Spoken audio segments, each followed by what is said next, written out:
What's up, internet? It's Mark here, and tonight, I'm pretty sure you know what today is. It's the release of Batman: The Dark Knight Rises, something we've all been waiting for.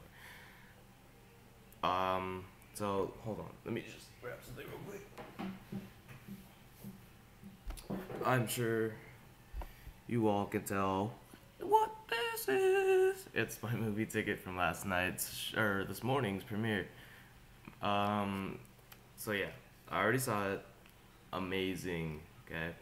But I just want to start out this video by sending out my condolences to those in Aurora, Colorado, who were sorry, I'm losing my words. Who were shot at, and some people were, or about 14 people were killed, and 50 people were injured. I just want to start out this video by sending out my condolences to those families. I mean, it's kind of a messed up world that we live in when that kind of happens, you know. Anyway, let's start this review off. I just want this review is gonna be non-spoiler, so if you're not gonna watch it, this isn't your video. But I will make another video probably about that. I hope.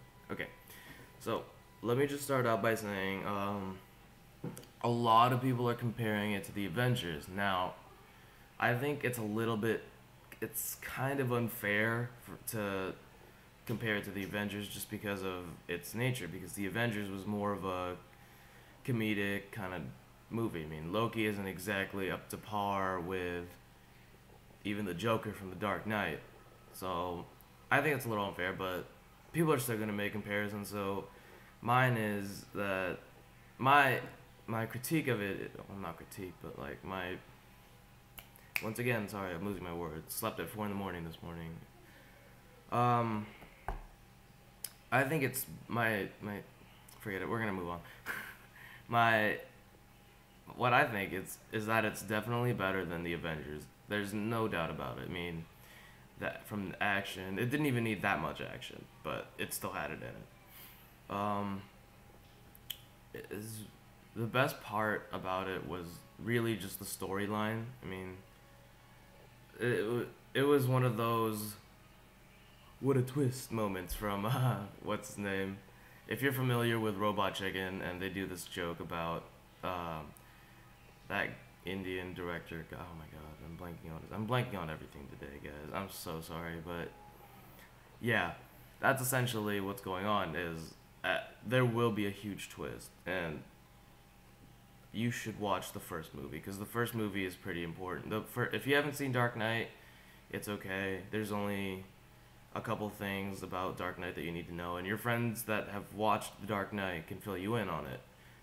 But if you haven't seen Batman Begins, you need to watch that before you watch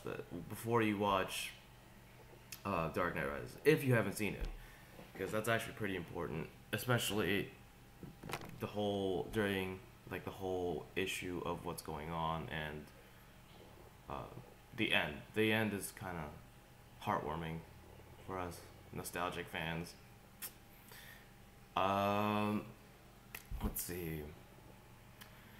It's very gritty, or I wouldn't say gritty, but it's just really dark.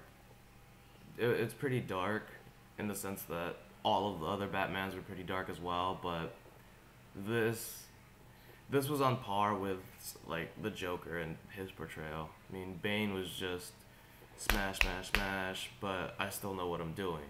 He wasn't just Hulk smash and then going back to regular size with no pants on, buck ass nude. Oh, by the way, I probably should do a review on Avengers. That'd be a good idea. Anyway, so everything was great. The only problem that I really had with Batman was you could definitely tell where the cities veer off. As I believe in one scene early in the movie, you could definitely tell that they were using Los Angeles and then New York, and you can't really see Pittsburgh in this, but a buddy of mine, says it was in Pittsburgh. They filmed it in Pittsburgh, so I'm just gonna believe him on that one. But otherwise, it was a fantastic movie. I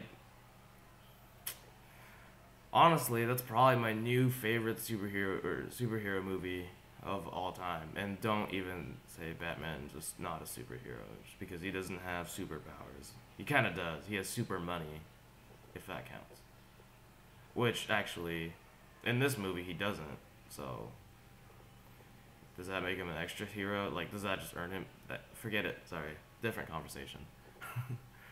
So, yeah, let me just recap the movie a little bit without spoiling too much. It picks up where the last movie ended with Harvey Dent dead. Oh, I'm probably spoiling Dark Knight for you if you haven't seen it. I'm sorry.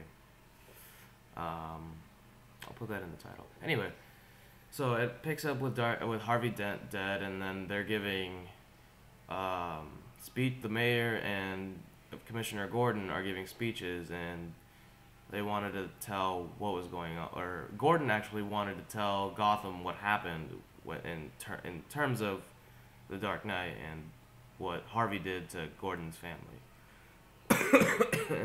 and how Batman relates to that. Because everyone still thinks that Batman's this thug who's just like doing his own thing, breaking the law. To quote Judas Priest, of course. Let's see. So it picks up right where Dark Knight ends, and Bruce Wayne is basically a recluse, and Alfred's trying to get him out in the world. Then you've got Catwoman, who lures him out basically by stealing his mother's pearls. I don't know why I said it like that, but yeah, he steals his mother's pearls, or her mother's pearls, his mother's pearls. Sorry, which is actually goes back to the beginning, but I love that. I'm not gonna go further into the storyline because that's why they make you pay $8 to go see it. I'm not gonna tell. That's why you pay $8 to go see it, so that Christopher Nolan can tell it better than I can, and Christian Bale, and all those other people, and Tom Hardy. Christian Bale in this. Speaking of Christian Bale and all those other people, I would go to say that this was his second best Batman portrayal. I would say The Dark Knight was his best Batman portrayal. Alfred was excellent. Best Alfred. This was the best Alfred that I'd seen. He's got a combination of everything. He's got the tearjerker going, which you will. There is a scene that just made me cry. It was intense. He's got the tearjerkers going. He's got people laughing, and he's got the compassion for Bruce. So he's got everything. The seller was the tears. I mean, I don't think I've ever cried at a superhero movie, but that one, it was just like, whoa, slow down. Sorry guys, excuse me. So as for Bane, oh wait, I forgot Joseph Gordon-Levitt. I'll get to him in a minute. As for Bane, Tom Hardy. That was Tom Hardy playing Bane, otherwise known as the British guy from Inception, Eames. Now, I loved Bane. The one thing I had with Bane, I could not understand some of his lines. Like, punishment must be more severe. Maybe it was just me and eating my popcorn, but I don't know. I couldn't understand him sometimes. And let's see. Who else? I want to get... Okay. Anne Hathaway. Now, we all remember Anne Hathaway from Princess Diaries. I think that's what it's called. Anyway. So, the Disney movie, and she's... and she gets hot. Okay, you get the point. Her Catwoman was really good. I liked her Catwoman more than I forgot which Batman it was, but the Batman from the 90s that had Catwoman was just kind of weird. But I loved her Catwoman. She had the perfect combination of being sexy, being witty, and pretty hot. Like I said sexy, but she was just hot, hot, hot, hot, hot. I'd venture to say that she was on that bike. She was on there with Scarlett Johansson. I'm still saying Scarlett Johansson's. I'm just gonna say Scarlett Johansson's still better, but she's comparable this time to Scarlett. You could actually have a good discussion where you could compare her to Scarlett. Still love her. I don't know what. I don't even know what's happening. Hey, you can see the TV in the back. Star Trek, cool. Let's see. Joseph Gordon-Levitt.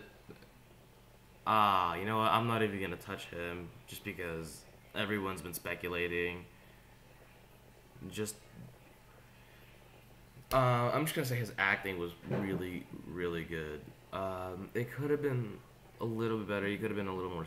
It seemed as if he was less. Actually, take that back. He was pretty into it, so I liked it. I liked every actor in this movie. I believe. Hold on, let me just Google her name real quick. Speaking of Inception characters, Maud is in this movie as well. So we have Eames, we have whoever Joseph Gordon-Levitt's character was. I totally forgot. Someone might want to fill me in on that in the comments. And then we have crap. I still haven't found her name. Her name is Marion Cotillard. I'm just gonna say with a French accent because I am French. Hey, ladies. I'm kidding. So anyway, how